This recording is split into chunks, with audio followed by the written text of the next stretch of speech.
गद्दी पर बैठ गया। जवाब दो मंत्री। जी महाराज। मैं शादी के योग्य हूँ, मुझे शादी करनी है। हाँ तुम शादी के लायक हो ही मालूम पड़ता।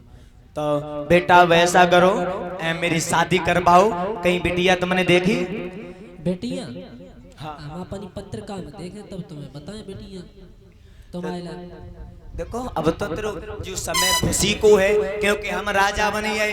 दूसरी बात हमें शादी होने को जा रही, और तुम तुरैया जैसे मुंह क्यों बिगाड़ रहे हैं? मौका तुम राजा बनी गए, तुमने पाल्टी दी ना हमें। तुम आता तो पगला, अगर कोई लड़की हो तो बता कहीं है। वैसे सच बताना, मैं शादी की योग्य है या नहीं है? तुम्हारी दाढ़ी मूछ लेकर आई अभी तक शादी लायक नहीं भाई हो। तुम आप करवाए दिए वहाँ पापा पत्रिका में देख ले।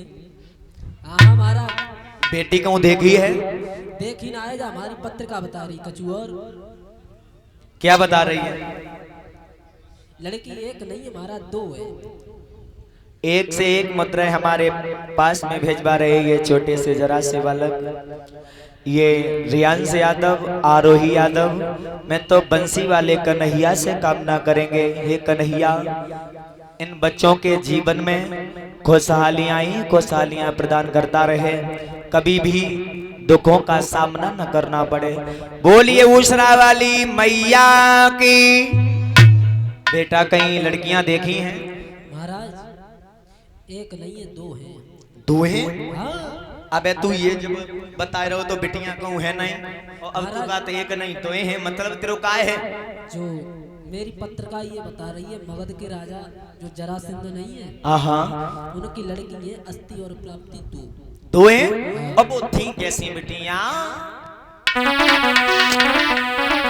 के दोनों चंद्र बदन उजियारी, दोनों चंद्र बदन उजियारी, पर घूमे लली घर में कुआरी। दोनों चंद्र बदन उजियारी, अरे घूमे लली दोनों कुआरी।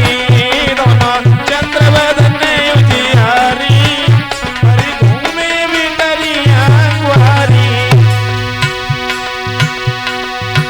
उनका सुंदर पत्नी सुनेरा, उनका सुंदर बदन था सुनहरा।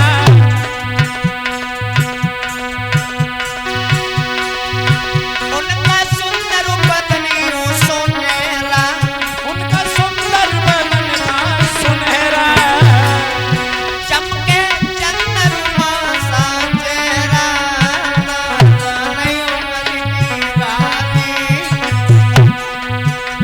नाता नहीं उम्र की बारी, पर घूमे बिटरिया कुआरी।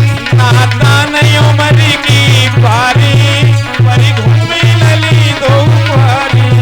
दोनों चंद्र बदन उजियारी, परी घूमे बिटरिया कुआरी। अब ये बहू का बोलिए वृंदावन बिहारी लाल की। परीक्षित महाराज हुआ क्या? नाम सुना है अस्थि और प्राप्ति का, तो जवाब दिया कंस ने एक के साथ में नहीं, मैं दोनों के साथ में शादी करके। अब जो कंस रहे, कंस चला और जरासंध के पास में पहुंच गया। 51 मुद्राएं भेजवा रहे हैं श्रीमान मुनेश भैया, बंसी वाले कन्हैया सदैव भैया के धन के भंडार भरते रहे। इधर हुआ क्या? जैसे ही मगध देश के राजा जरासंध के पास पहुंचा, जवाब दिया हमने कुछ सुना है, क्या? तुम्हारी बेटी हैं दो, हाँ है बहुत सुंदर हैं, हाँ है तो तुम शादी के योग्य हैं, हाँ शादी के तुम लायक शादी करना चाहते हो? ए, कैसी बात करते हो? हमें तो ये मालूम पड़ता है तुम फुके फुकाई हो।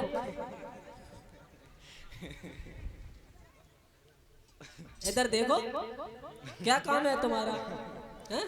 मेरे कहने का तात्पर्य ये है क्या? राजन, हाँ? मैं आपकी बेटियों के साथ में मैं शादी करना चाहता हूँ। अच्छा, बेटे के संग शादी करना चाहते हो? जैसे तुम चले जाए वैसे थोड़ी नहीं शादी कर देंगे। क्यों? क्योंकि